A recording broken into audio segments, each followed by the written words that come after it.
Howdy everyone, it's me once again, the one and only Taylor Rodan. And today I'll be reviewing another kaiju video game. Kaiju means giant monster in Japanese. The one I'll be reviewing is this one's titled Godzilla Save the Earth. I'm reviewing the PS2 version of the game. It was also released for the Xbox as well, but I'm reviewing this version since I haven't reviewed any PS2 games in quite a while.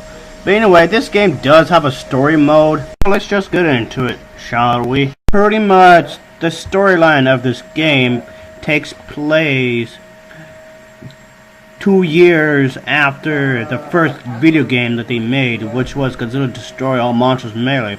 The plot pretty much involves around mankind grabbing hold of Godzilla's DNA, known in the game as these G-cells.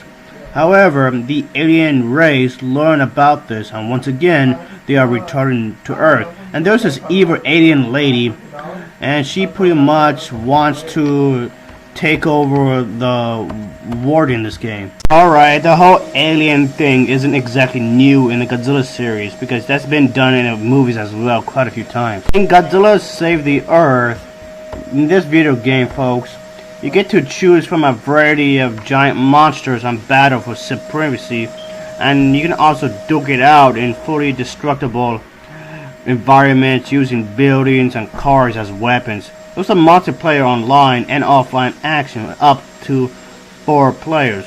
There's also downloadable content for gaming excitement, and the surround sound is actually pretty good in here. Graphics in this game have improved since the last time in this game, folks, and I like the multiple modes that they have in this game. I mean, this game is by no means a perfect game, and it does have its flaws, but overall I quite enjoyed it. There's a variety of monsters, of course, you can pick, and they do appear in this game. They are the monsters that were in the Godzilla series, of course, and so yeah, this is a lot of fun. It's a really fun game. This video game, Godzilla Save the Earth, wasn't exactly well received when it was released, but personally, folks, I thought it was a pretty good game.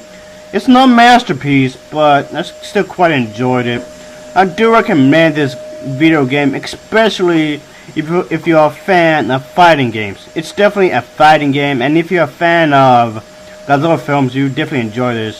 So yes, there's a variety of characters which you can choose from, a number of modes as well. There's plenty of modes.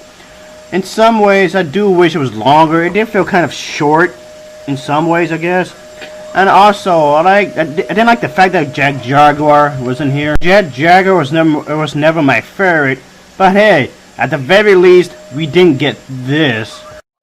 Yeah, at least we didn't have any of these stupid moments like from this movie here. Which I'll admit, I know I've stated before, that's one of the worst Godzilla films ever made.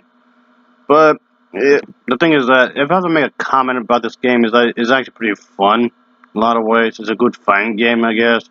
There's a PS2 version, but again, this has absolutely nothing to do with any of the previous versions of the character, like at all.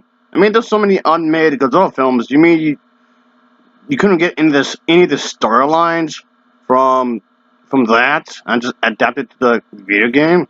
I know this is a game and all, but I know fighting games are not known for story really. But come on.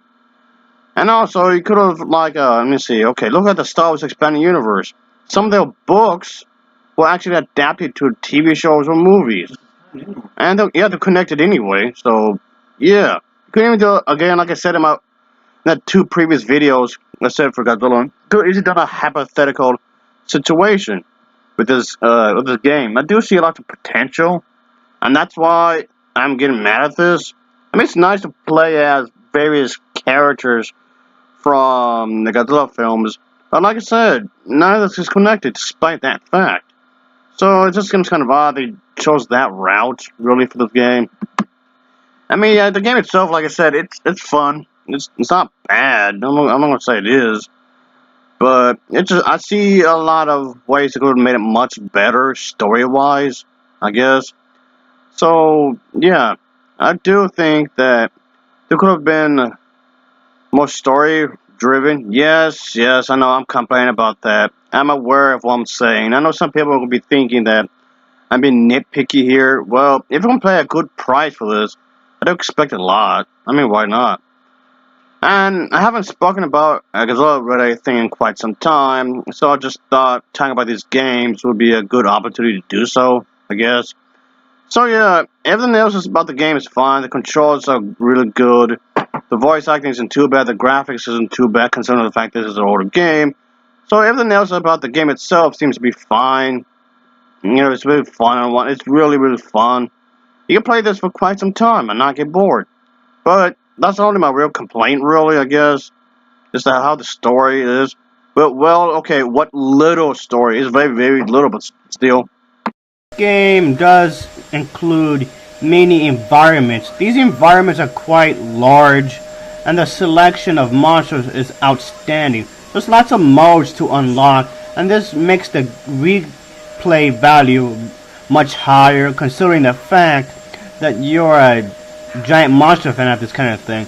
And then you will have to go through all of them with the monsters to unleash all their different attacks. So yeah, this game can be a pretty good game, folks. And I do have to say that I am a bit annoyed at the fact that some of the modes in here, especially in action mode, you do have to control the camera when firing your heat ray. So yeah, the camera angles can be extremely frustrating when you're firing a heat ray from one of your monsters. This can make the gameplay really, really frustrating, if you ask me. The fighting genre in video games was always my favorite when it comes to video games, folks. And I played a variety of fighting games, and I want to review more of these kind of games. So I wanted to pretty much take this as an opportunity to review more of these kind of games. So yeah, folks, there's some good stuff in here, folks. I mean, this game does have its flaws. This is by no means a masterpiece, like I mentioned a moment ago. So yeah, but all in all, despite that, I still found this game to be quite enjoyable. The plot itself is nothing special. I do wish that the story of the game could have a better story. Just because it's a video game doesn't mean it can't have a good story. I mean, seriously, video games like the Mass Effect game series do have a good plot, a good story. So why would this video game be an exception? Quite enjoy this game, folks. There's multiplayer mode and such. So yeah, I do have to say it's definitely worth your time. I quite enjoyed it myself. And so yeah, all in all, a solid game. Godzilla Save the Earth, the PS2 version, it gets an overall rating of 7.2 out of 10. It gets a 7.2 out of 10 from me. As always, thank you for watching and take care. Oh yeah.